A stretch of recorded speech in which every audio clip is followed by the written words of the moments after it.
Tom Cruise and his 911 tape sparks new controversy, and the stars are firing off from coast to coast. Plus, incredible footage of a Titanic movie made in 1912, next on Access Hollywood. What is it about President's Day that makes car dealers start shouting everything must go? Come on, it's just an excuse to offer some great deals. So why not just say that? Introducing Mitsubishi's We've Got Great Deals on All Our Cars event. Right now, get incredible values on every new 98 Mitsubishi, like the Galant, the Diamante, even lease the rugged Montero Sport LS for just $299 a month for 36 months. No jugglers, no livestock, just great deals. Is your life built for Mitsubishi? This Saturday at every Macy's, it's Super Saturday with sensational savings throughout the store. All jewelry 20 to 50% off, plus bonus dollars off selections. All coats and jackets for her 25 to 50%, plus an extra 10% off. Sportswear, dresses, and suits for her, an extra 25 to 40% off. Men's suits, dress shirts, and kids' clothes, an extra 40% off. Laura Ashley bed in a bag, $69.99. Macy's Super Saturday, plus a preview day Friday. The most exciting, long-lasting, most popular car in its class is now very affordable. Right now, get 2.9% APR GMAC financing or $1,500 cash back on any new 98 Pontiac Grand AM. Hurry, Grand AM is built to last, but this offer isn't. See your tri-state Pontiac dealers.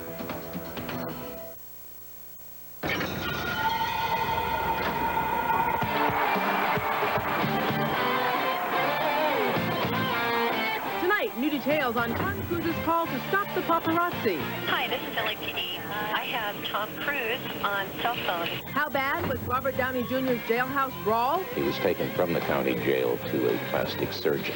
Tom Selleck's turning down one of Hollywood's biggest perks. But why? Murphy Brown's promising a big finish, but not without some tears. It's a real moment for all of us. John Walsh turns the power of America's most wanted on one of America's most baffling crimes. I believe that it's someone the family knows, a trusted member of their inner circle.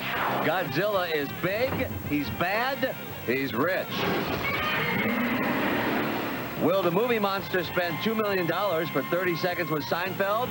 Well, you get Access Hollywood for free, and it's worth it on Thursday, February 19th. Tom Cruise and those 911 tapes. Just one more star saying to the paparazzi, enough is enough. Hi, everyone. I'm Giselle Fernandez. Hi, folks. I'm Pat O'Brien. Here's what's happening in Hollywood today. Guess what?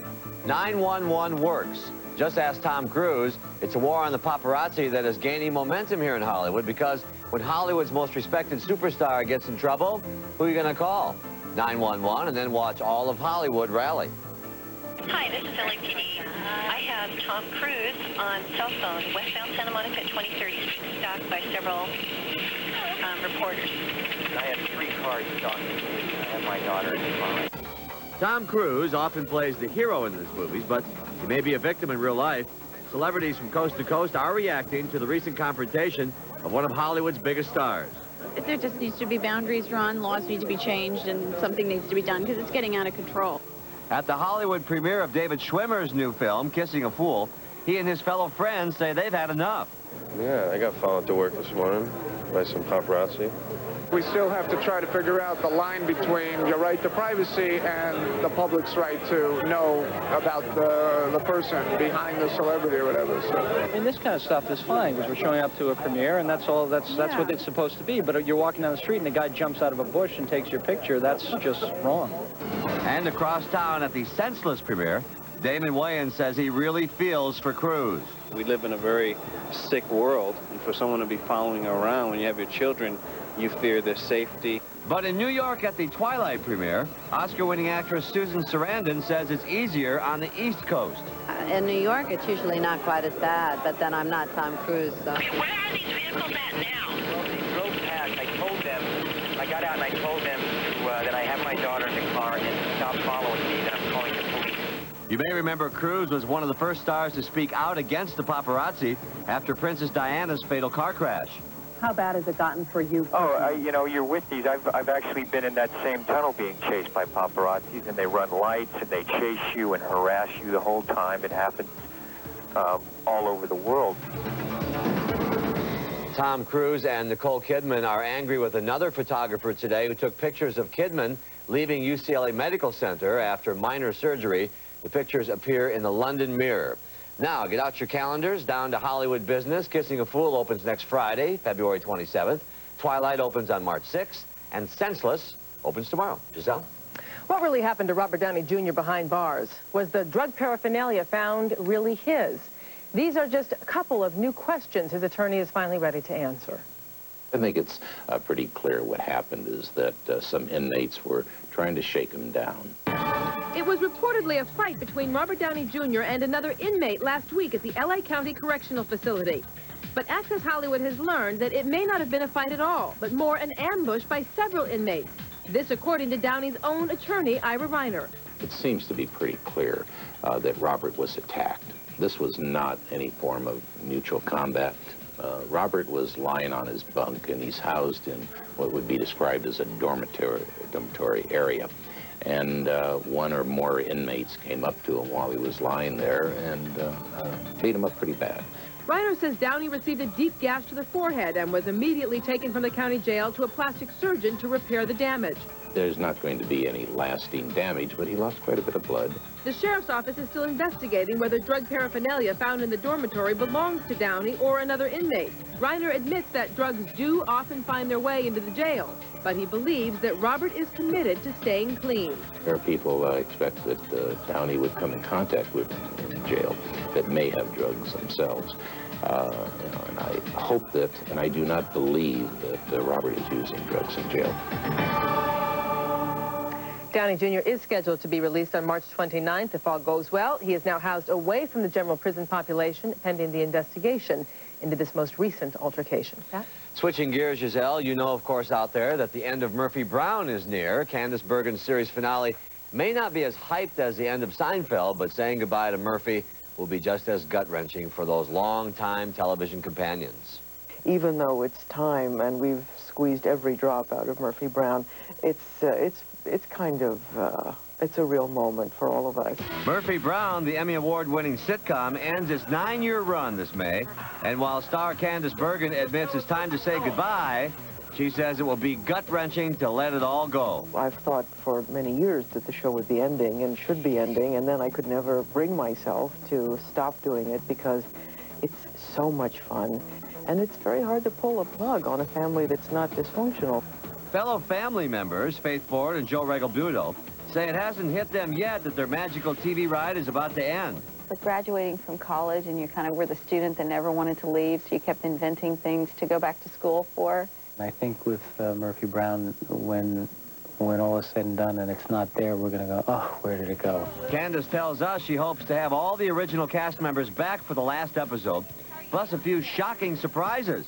Series creator Diane English is writing the finale, which is shrouded in secrecy. I really can't tell you much about it, but we're going to go out big time. I don't feel any emotion about it except that I can't sleep. Stay tuned for Godzilla. He's coming to get Seinfeld. See what happens when monster meets sitcom. Plus, Tom Selleck's talking about life and his new series. I got a nice problem. Stay tuned for more Access Hollywood.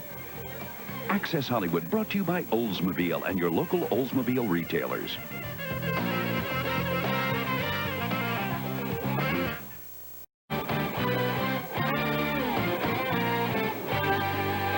Well, forget those mega-dollar Super Bowl advertisements. I'm going to tell you about two companies reportedly ready to fork over $2 million apiece for just 30 seconds of airtime on another special show, the Seinfeld series finale. You make money without doing anything. You know, I have some friends that try and base their whole life on that principle. Really? Who?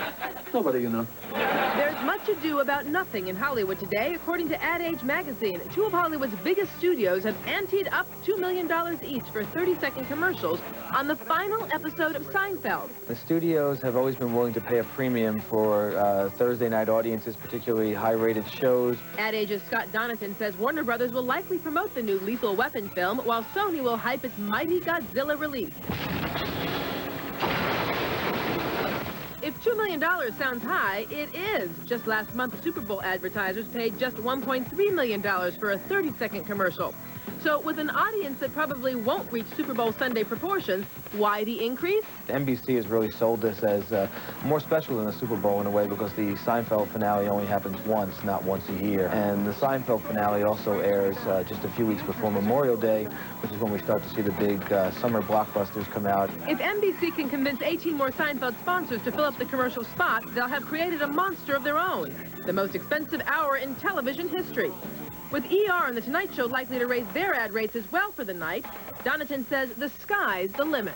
That night of television may be the most money ever made for a network in one night. It will definitely be the biggest hour.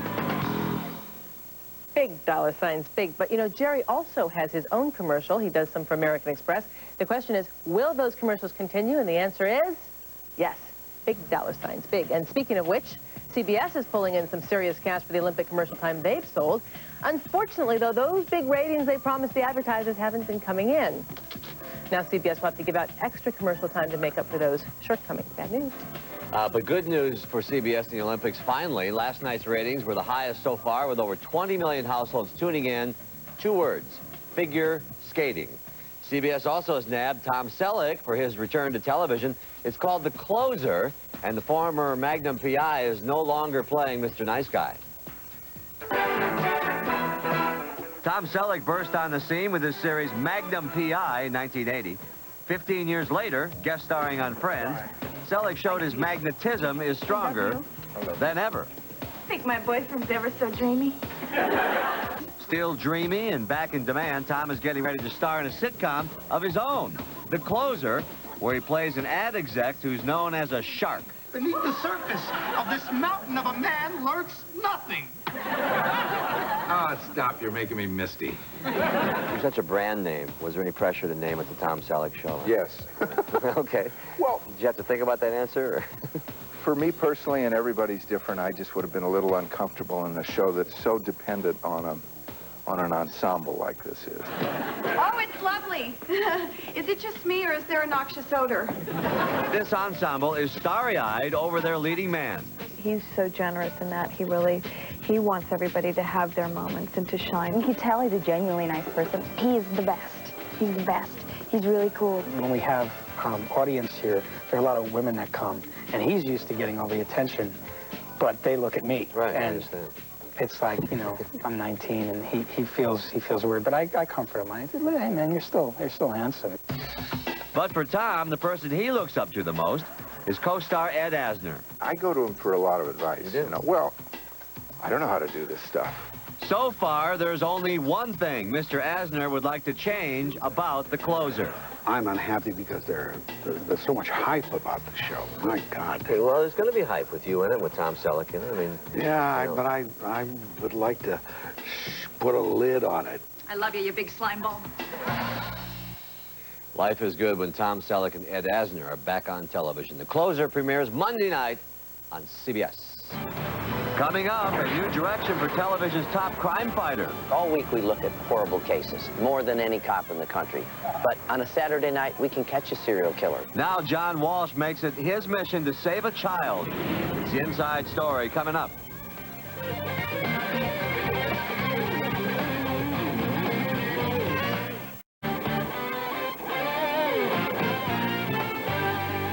You know who I am? I'm the President of the United States. Air Force One, starring Harrison Ford, is soaring as video sales and rentals top nearly $65 million its first week in release. How big is that?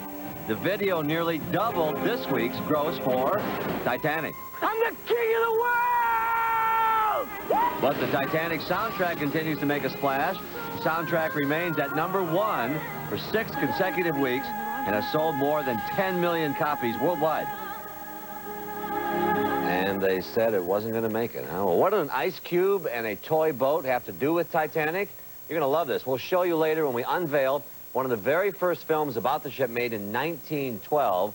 It's been unearthed, and we have it for you later here on Access Hollywood. Giselle? All righty, Pat, if it weren't for a little show called America's Most Wanted, 500 criminals would be walking the streets still right now. If it weren't for a man named John Walsh, that show probably wouldn't exist at all. Next week, he's going to celebrate 10 years on the air.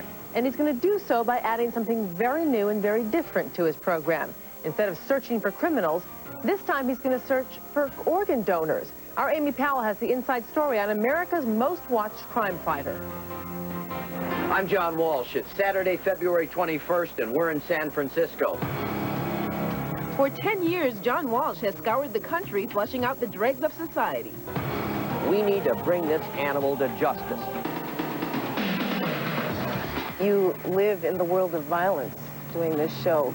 The emotional toll for you, how do you cope with it? Well, you know, there's great rewards to it. I know that there are serial child killers. I know there are people that like to torture and hurt children. These people are cowards. They prey upon the innocent. They prey upon the weak. And somebody has to hunt them down. It just so happens I got better at it than anybody.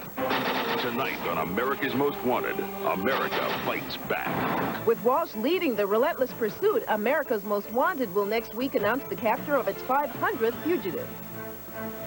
When I met with him in San Francisco, Walsh had turned his attention to a case that has haunted the nation, the murder of 6-year-old beauty queen JonBenet Ramsey. After 14 months, police still haven't found her killer. Much of the investigation and media attention has focused on the possible involvement of JonBenet's parents, John and Patsy Ramsey. Walsh thinks that might be a mistake. They should look at the possibility that the Ramseys had nothing to do with JonBenet's murder, that it might be a close family friend, someone that had access to the house. It was the abduction and murder more than 16 years ago of his own son, Adam, that led Walsh down the path he walks today. I don't know who would do this to a 6-year-old child. I can't conceive of it. The primary suspect in Adam's murder, Otis Toole, died in prison while serving time for other crimes. Walsh believes that if not for alleged negligence on the part of the Hollywood, Florida Police Department, Toole would have been tried and convicted. Walsh doesn't want to see the same thing happen in JonBenet's case. We're looking at it in a way that no one else has looked at it. We're putting experts from around the world that we have worked with in the past, experts that are renowned, to take a look at this case and maybe say, you know what, the police missed this. As for the widespread reports about the Ramseys' unwillingness to cooperate with police, Walsh says people should consider this. You don't know what it's like to have a missing child and have everybody looking at you and blaming you when you know in your heart you had nothing to do with it and you're dying of a broken heart. So my gut feeling is, unless you walked in these people's shoes, nobody has a right to judge them. Nobody has a right to come up with the conclusion that they killed their own child. I've learned one thing. It should be renamed the criminal injustice system. By transforming himself from victim into the nation's top civilian crime fighter, Walsh has found a way to brighten a world that is all too often filled with darkness. And while he continues to battle the bad guys, he's now reaching out to victims of disease. We heard about an event just across the bay in Oakland where a little girl is fighting for her life. This week, America's Most Wanted is searching for a bone marrow donor for the 3-year-old daughter of NFL star Charles Haley. Our show is very, very popular in the black community. So I'm going to reach out and say to people, register. Maybe we can save this little girl's life. Wouldn't it be wonderful? After a decade of manhunting, Walsh is still a man on a mission.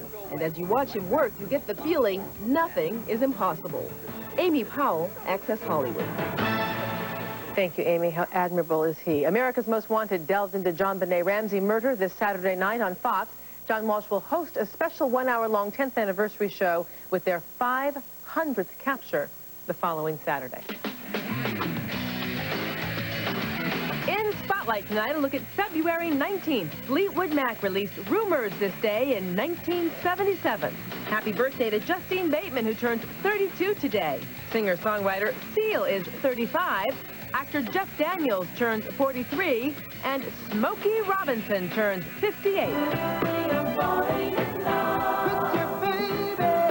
And this day in 1973, the Spinners were on the charts with the hit Could It Be I'm Falling in Love.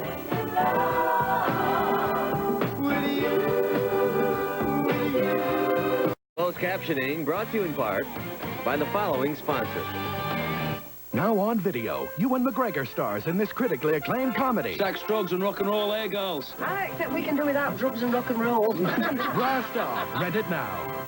Tomorrow, hey, Rosie, what's a 3-letter word for angry? I will not lose. I don't want you to bring that up again. Rosie takes over a Hollywood set to settle a grudge. I'm going to win. I'm going to take her down. Plus, At Home with Ann-Margret, the star's personal courage in the face of tragedy, her time with Elvis, and her new life in primetime. That's tomorrow on Access Hollywood. Iceberg, right ahead! Imagine James Cameron's $200 million blockbuster minus its super budget and special effects. Well, it might look like this. It's the earliest surviving version of the Titanic story. In Night and Ice was filmed in 1912, only 2 months after the ocean liner went down. To recreate the tragic event, the film's German director used this toy boat, and believe it or not, an ice cube for the iceberg. The film was shot in an attic studio and courtyard of a building. Try fitting Cameron's 775-foot replica in that tight space. The movie was uncovered by a 73-year-old Berlin man who actually found the film in his own home collection of more than 2,000 movies. The running time, a little shorter, just 30 minutes. Giselle? Just a little shorter. All righty, what do Saddam Hussein and President Clinton have in common? Well, according to Tonight Show host Jay Leno, a lot. Here's today's Access Moment. Well, let's see what's going on with that whole Mideast situation. Well, according to the news, our latest intelligence reports say that Saddam Hussein travels around after dark and sleeps in a different bed every night. But you know what's interesting? Iraqi intelligence says the same thing about Bill Clinton. So I don't know who to believe. You don't know who to believe. All right, that's it for us tonight. Thanks for watching, everyone. We're going to leave you with a little bit of Grammy stuff. Look for a Paula Cole moment at this year's Grammy Awards. The singer is up for 7 of those little statuettes, including Record of the Year. And here it is, Where Have All the Cowboys Gone? See you tomorrow. Bye. Tonight at 11, a live report from Las Vegas with the latest developments on the alleged biological weapon plot. We'll take a closer look at the suspect. Plus, a woman charges she was fired from her job because she had breast cancer. At 11.